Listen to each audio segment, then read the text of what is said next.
우리 앞뒤 좌우를 바라보시며 함께 인사하겠습니다. 잘 오셨습니다. 추운데 건강 조심하십시오.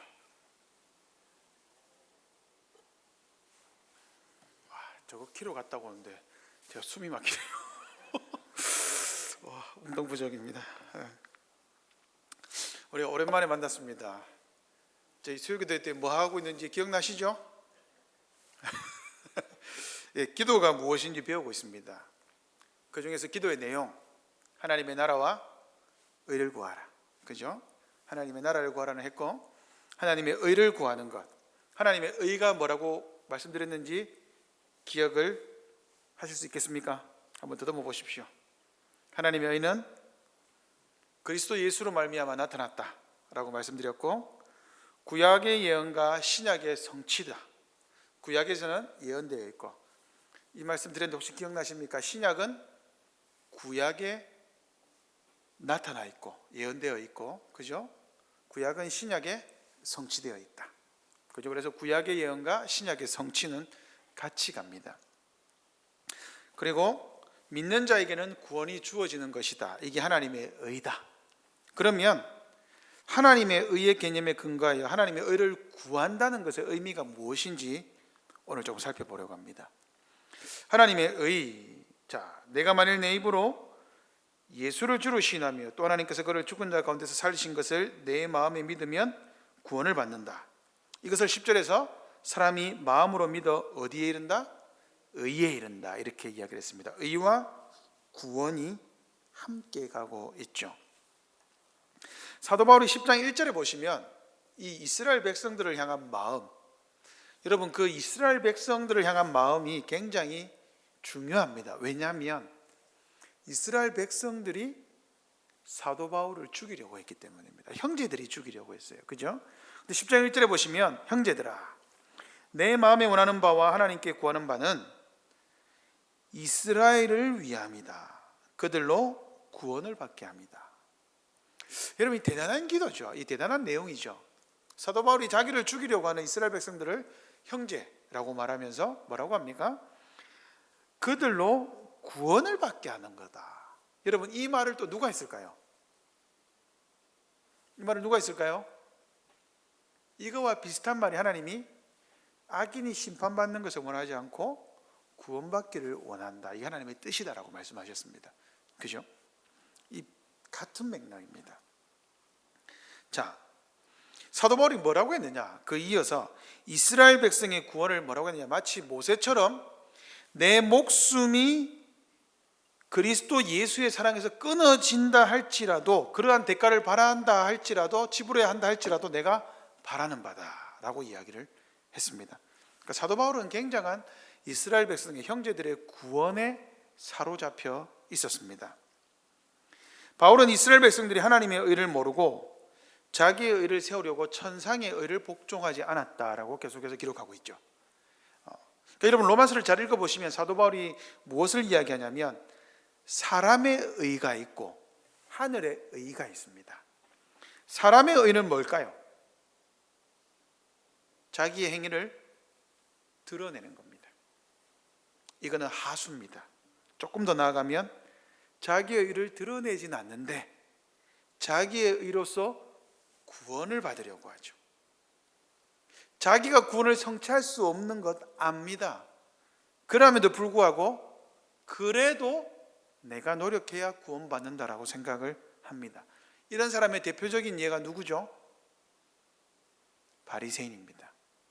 율법을 행하면 구원을 받는다라고 생각했죠. 곧 하나님의 의와 인간의 의는 항상 대립합니다. 여러분, 다른 의는 없습니다. 우리가 다른 의를 가지잖아요. 딱 두 가지밖에 없습니다. 항상 하나님 앞에 내 스스로 서든지, 하나님 앞에 구주 예수 그리스도를 의지해서 서든지, 이 두 가지밖에 없습니다. 내 의를 추구하지, 여러분 이겁니다. 내가 내 의를 추구하지 않으면 하나님의 의를 추구하느냐? 아니요. 추구하지 않을 수 있단 말이에요. 그러면 내가 하나님의 의만을 추구하면서 내 의를 추구하지 않느냐? 하나님의 의를 추구하지 않으면 내 의는 자동적으로 추구되는 겁니다. 쉽게 설명드려 볼게요. 여러분, 교회에 오실 때 우리가 예수님을 믿잖아요.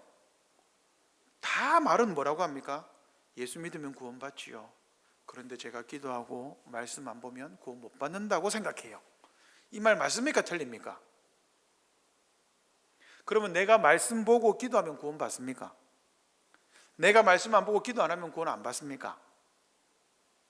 그죠? 이 차이를 이해하시겠어요? 예, 그죠? 그래서 제가 기도 안 하고 말씀 안 봐도 구원 받는다라고 말하는 게 아닙니다. 이것을 해야 내가 구원 받는다고 생각하면 이게 내 의가 되는 거예요. 하나님의 믿음이 나를 구원하는 게 아닌 게 되는 거죠. 자, 그게 뭐냐? 조금 더 설명해 보겠습니다. 구원을 위해 율법에 호소하는 것. 하나님, 내가 이거 지켰잖아요. 하나님, 내가 이거 했잖아요. 아니, 하나님, 내가 하나님 앞에서 이렇게 살았잖아요. 그러면 하나님, 나 구원하셔야 되는 거 아닙니까? 구원해야 됩니까? 하지 않아도 됩니까? 그때 예수님이 뭐라고 한다고 그랬습니까? 이 불법을 행하는 자들아, 내게서 떠나가라. 내가 도무지 너희를 알지 못하노라. 이렇게 말하죠. 그러니까 우리의 행위로는, 여러분, 구원받기 전에 내가 행위를 주장할 수 있지만 구원받고 나서도 내 행위를 주장할 수 있습니다. 충분히 주장할 수 있어요. 아닙니다. 구원받기 전에도 내 행위가 쓸모가 없다면 구원받고 난 이후에도 쓸모가 없습니다. 구원받는 데는요. 그러면 나는 행위를 하지 말라는 말인가? 아니죠. 그것은 감사로 행하는 것이지, 이것을 조건으로, 이것을 몰라주면 서운하거나 뭔가 보상을 꼭 받아야 되는 것은 아닙니다. 자, 그러니까 우리가 율법에 호소해서 내 의를 세우려고 하는 사람들의 기도가 어떻게 되느냐? 요게 없어요. 자기 의를 추구하는 사람의 특징이 뭐냐? 신앙생활 열심히 합니다. 네, 겉으로는. 그리고 아주 막 열심히 있고 막 대단히 뛰어다니는 것 같아요. 근데 여러분, 이것으로 우리는 믿음을 확인하지 않습니다. 무엇으로 확인할까요? 하나님과의 관계성입니다. 이것을 놓치시면 안 돼요. 신앙생활은 열심히 하는데 하나님과 관계가 깊어지지 않으면 잘못된 거죠. 이 신앙생활이 잘못된 거예요. 그때는 돌이켜 앉아서 자신을 점검해 봐야 됩니다. 내가 진짜 하나님을 추구하는가, 아니면 내 열심을 추구하는가? 여러분이 열심히 하면 하나님이 여러분들의 열심을 알아주어야 합니까? 하나님 알아주신다고 말씀은 하셨어요. 그런데 우리가 무엇을 추구하느냐? 내 이름을 내세우고 나를 뭔가 받아들이게 하려고 내세우면 안 됩니다. 하나님과의 관계성이에요. 이게 깊어져야 합니다. 왜냐하면 구원은 뭐냐? 주님과의 관계성 회복이고 주님과의 깊은 연합입니다. 예수님과 연합이 목적이에요. 우리가 예수님과 연합하면 연합할수록 하나님과 더 연합하겠죠. 그러면 예수님과 연합하면 연합할수록 우리는 예수님을 더 닮겠죠. 예수님과 연합하면 연합할수록 우리는 구원을 더 확실히 누리겠죠. 그러니까 구원을 확실히 누리기 위해서 다른 걸 하는 게 아니라 예수님과 연합하는 거예요. 그러면 하나님과의 관계는 자연스럽게 깊어지죠. 이런 소원이 사도 바울은 가지고 있었어요. 그러면서 이런 소원을 위해서는 뭐가 중요하겠습니까? 그러면 이스라엘 백성들이 구원을 얻기 위해서 사도 바울이 무엇을 원하고 있을까요? 복음 전파가 중요하다는 겁니다. 복음을 전파해. 한번 보십시오. 이 말씀을 전파해야 된다고 사도 바울이 이야기를 해요. 8절에 그러면 무엇을 말하느냐? 말씀이 내게 가까워 내 입에 있으며 내 마음에 있다 하였으니 곧 우리가 전파하는 믿음의 말씀이다. 그러니까 사도 바울은 믿음을 전파해야 된다는 거예요. 그러면 왜냐하면 전파하는 자가 없으면 복음을 들을 수 없기 때문이죠. 여러분 생각해 보십시오. 제가 주일에 여기 강단에 서가지고 찬양하고 기도하고 예배를 끝마쳐요. 설교하지 않고. 그럼 어떤 일이 일어날까요? 박수치고 환호할 수도 있겠죠. 빨리 끝났다.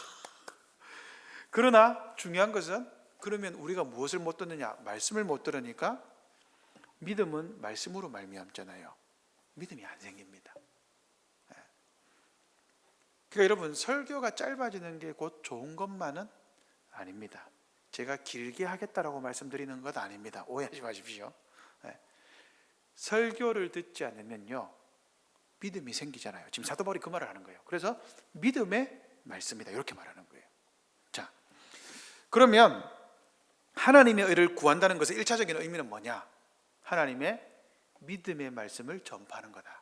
이게 하나님의 의를 구하는 거예요. 자, 그러면 누구에게 전해야 될까요? 대상은 차별이 없습니다. 사도 바울이 이스라엘 백성을 말하는 것 같지만 모든 사람에게 구원의 복음은 이제 열려있다. 차별이 없다고 말해요. 자, 그러면 다른 나라에 가서 복음을 전하는 것 중요합니까? 중요하지 않습니까? 중요하죠. 하나님의 의를 추구하는 건 맞습니까? 아닙니까? 맞습니다. 어떠한 방식이든 선교에 동참하는 일은 하나님의 의를 구하는 일에 동참하는 것 맞습니다. 여러분들이 사랑방별로 성경금을 모으시고 봉투에 간절히 담아서 하나님의 복음을 위해서 헌금하는 것, 선교에 동참하는 것 맞습니다. 그러나 그것은 소극적인 방식입니다. 자, 적극적인 방식은 뭐냐?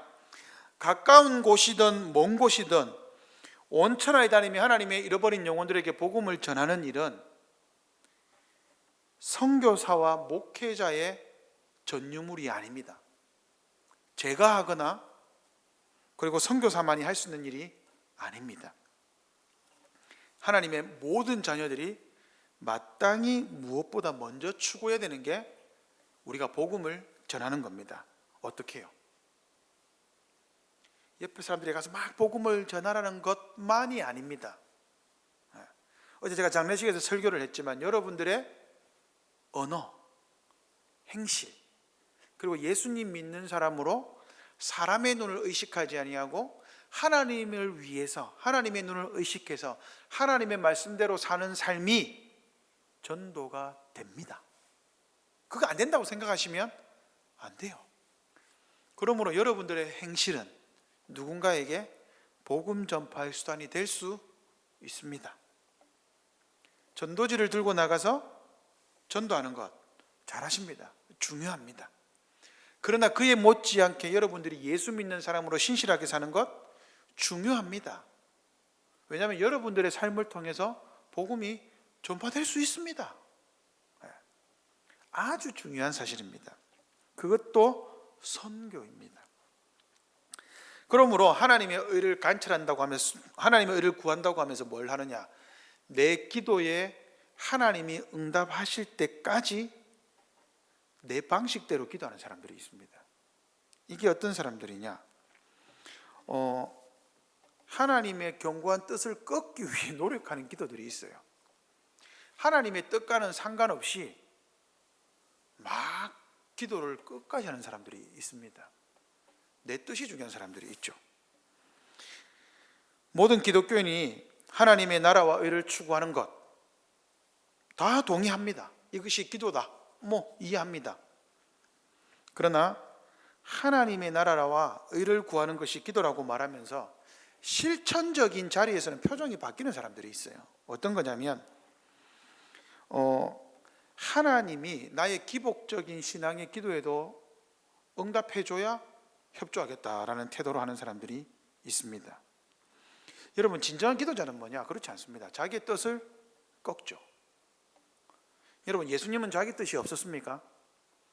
예수님은 자기 뜻을 꺾지 않으셔도 하나님의 뜻과 별반 다르지 않습니다. 그러나 예수님이 뭐라고 하셨습니까? 내 뜻대로 마시고 아버지의 원대로 되기를 제가 원합니다. 이렇게 말하죠. 그러므로 자신의 의가 아니라 하나님의 의를 추구하는 철저한 자기 부인의 경지에 끌어올려달라고 하나님께 기다리는 거예요. 하나님, 제 마음을 믿을 수 없습니다. 제 행동을 믿을 수 없습니다. 자기를 계속해서 지속적으로 부인하죠. 그러면 어떻게 되느냐? 사도 바울이 하박국 선지자의 말을 인용합니다. 이렇게 딱 인용해요. 여러분, 하박국 선지자의 말, 오직 의인은 믿음으로 말미암아 살리라. 이거 하박국 선지자가 말한 겁니다. 사도 바울이 로마서 1장 17절에서 인용했죠. 복음에는 뭐가 나타난다? 하나님의 의가 있다. 나타난다. 그러니까 여러분, 우리의 삶에 하나님의 의가 나타나지 않습니다. 우리의 삶이 복음으로 물들 때에 복음의 하나님의 의가 나타납니다. 우리의 삶은 복음을 위한 수단으로 사용될 뿐이죠. 그러면 오직 의인은 무엇으로 말미암아 산다? 믿음으로 말미암아 산다. 이게 무슨 말일까요?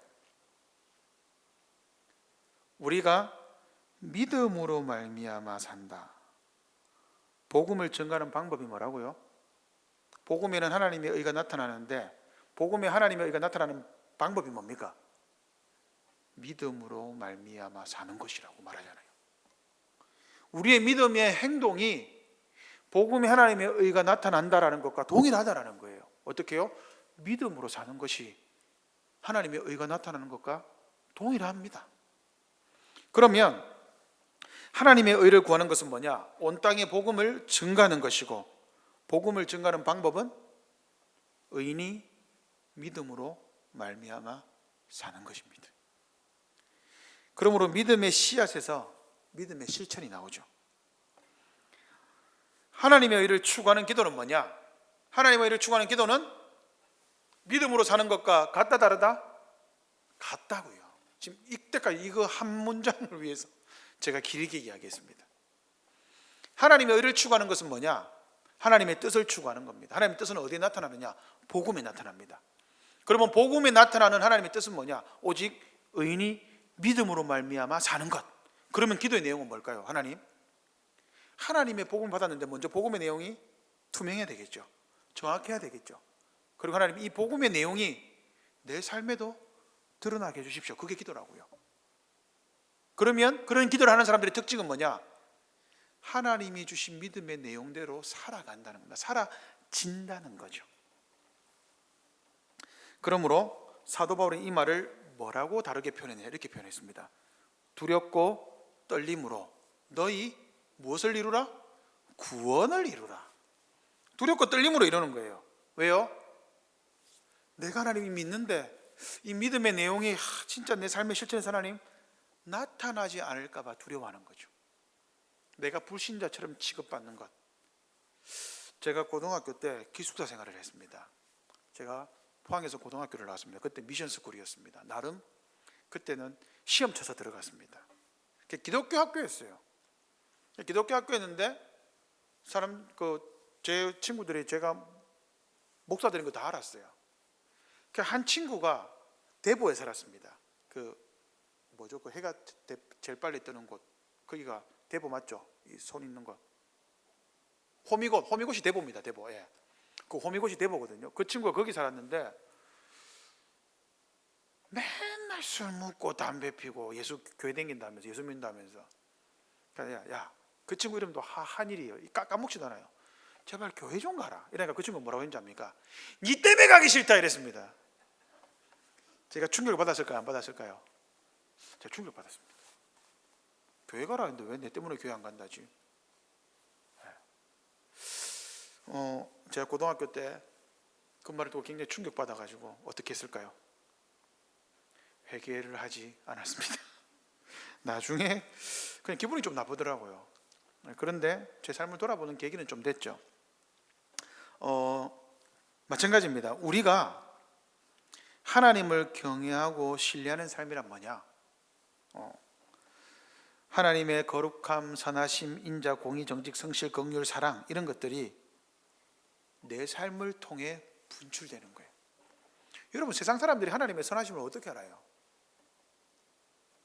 내가 선하게 살면 되는 거죠. 내가 선하게 살면 내 옆에 사람이 너 왜 그렇게 살아? 야 나도 하기 싫어 죽겠어. 그런데 예수님 때문에 그게 잘 안 돼. 끝입니다. 그 최고의 전도입니다. 그죠? 어마어마한 거죠. 네. 여러분 한번 잘 생각해 보시고 왜 성경에 이런 말이 많냐면요. 왜 우리에게 성경이 믿음대로 사십시오. 이렇게 사랑을 행하십시오. 실천하십시오. 왜 이렇게 말하는 줄 아십니까? 자 보세요. 만약에 하나님의 나라가 외면적인 기적, 뭔가 이적. 제가 길을 가다가 자, 저 교회 목사입니다. 큰사람 교회 목사입니다. 몸 아픈 사람 오십시오. 제가 기도하면 다 낫습니다. 그럼 사람들이 올까요? 안 올까요? 아픈 사람 오겠죠. 와가지고 제가 기도해가지고 그 사람 다리를 만약에 낫게 했다 어떻게 될까요? 난리가 나겠죠. 우리 교회 막 주일날 버글버글 할 겁니다. 막. 저는 그런 능력은 없습니다. 만약에 이런 외면적인 기적과 기사를 통해서만 하나님의 의가 드러나고 하나님의 나라가 세워진다면 뭐가 필요 없죠? 우리의 인격이 거룩해질 필요가 없습니다. 우리가 선하거나 공의롭지 않아도 됩니다.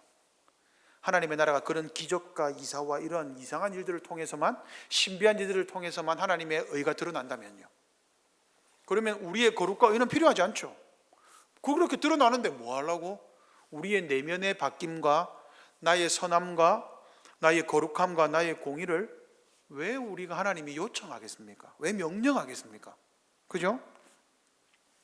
질병이 치료되고 예수 믿으면 다 복받고 경제적인 어려움이 다 해소되고 귀신들이 도망가고 우리가 계획하는 모든 바가 다 성취되는 방식으로만 하나님의 나라가 임하고 하나님의 의가 전파될 수 있다면 하나님의 의롭고 거룩하고 진실한 형상을 우리가 굳이 닮아갈 필요가 없죠. 그죠? 그런 방식이 된다면 귀신이 쫓겨나고 예수 믿으면 무조건 잘 살게 되고 그리고 계획들이 다 성취되는 방식으로만 하나님의 나라와 의가 임한다면 우리가 하나님의 형상을 닮을 필요가 없습니다. 자기를 부인하고 십자가를 짊어지는 것이 구차하고 쓸데없는 일로 표현되겠죠. 왜요? 그렇게 하지 않아도 하나님의 나라와 의가 드러나니까요. 그런데 하나님이 그러한 방법으로 하나님의 나라와 의를 드러내시지 않습니다. 여러분, 성경에 기적가 있죠. 이사가 한 번도 하나님의 나라가 임해졌다라는 것으로 사람들에게 나타난 적은 잘 없습니다. 사도들과 예수님에게만 있었습니다. 그 외에는요, 여러분 역사를 읽어보십시오. 기독교 역사에서 그러한 것들은 없습니다. 왜요? 여러분, 로마 시대에 엄청난 일이 일어났습니다. 여러분, 로마 시대에 사람들이 전도를 했겠습니까? 안 했겠습니까? 전도하면 잡혀가는데요, 죽는데요. 그러니까 지하로 모이는 거 아닙니까? 그런데 신기하게도 예수 믿는 사람이 늘어났습니다. 왜 늘어났을까요?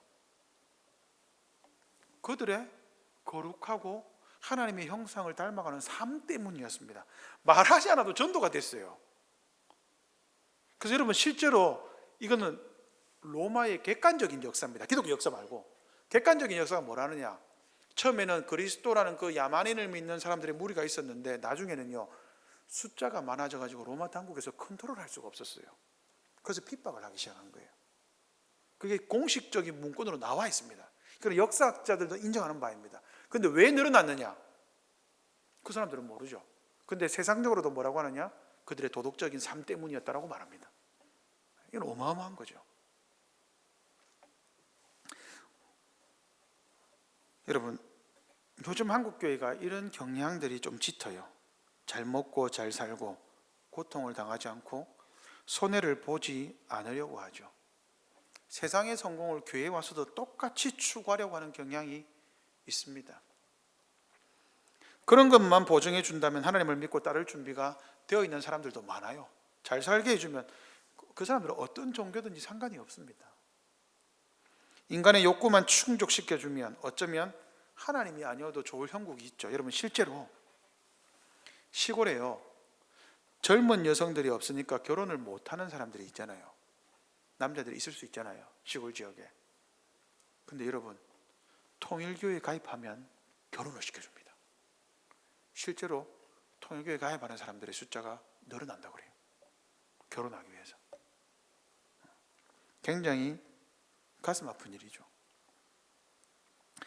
교회가 성공하는 처세술은 보여주어도 정작 하나님의 형상은 보여주지 못하는 비통한 실정을 우리는 가슴 아파해야 합니다.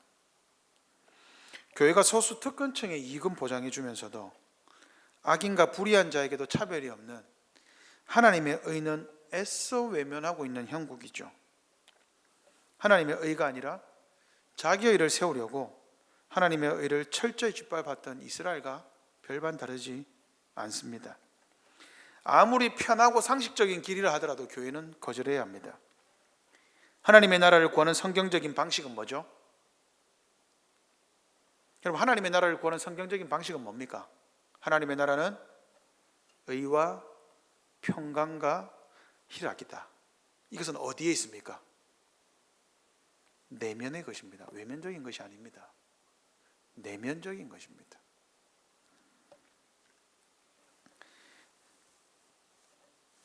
하나님의 나라와 의를 구하는 것은 우리에게 가장 높은 차원의 인격과 행실이 요구되는 대단히 좁고 협착한 길이죠. 여러분, 아무나 이 길 갈 수 없어요. 그래서 예수님이 좁은 길이다라고 말했습니다. 그럼에도 불구하고 예수님이 그 길이 좁은 줄 알아요. 힘든 줄 알아요. 근데 뭐라고 합니까? 그래도 걸어라, 이렇게 이야기하죠. 십자가를 지고 걸어라라고 말하잖아요. 그냥 걸으라고 말하지 않습니다. 십자가를 지고 걸어라. 나를 따라오라거든. 자기 십자가를 져라. 내가 너희들을 위해서 내가 십자가를 지지 않았냐. 그러니까 네 십자가를 네가 져라는 거예요. 이제 구원받았으면. 근데 예수님 뭐라고 합니까? 수고하고 무거운 짐진 자들 내게 와라. 내가 주는 짐은 가볍다라는 거예요. 여러분, 그거 무겁지 않다는 거예요. 예수님이 우리의 죄의 책임과 모든 것들은 짊어졌으니 이제 약간의 고통은 네가 짊어져라는 거예요.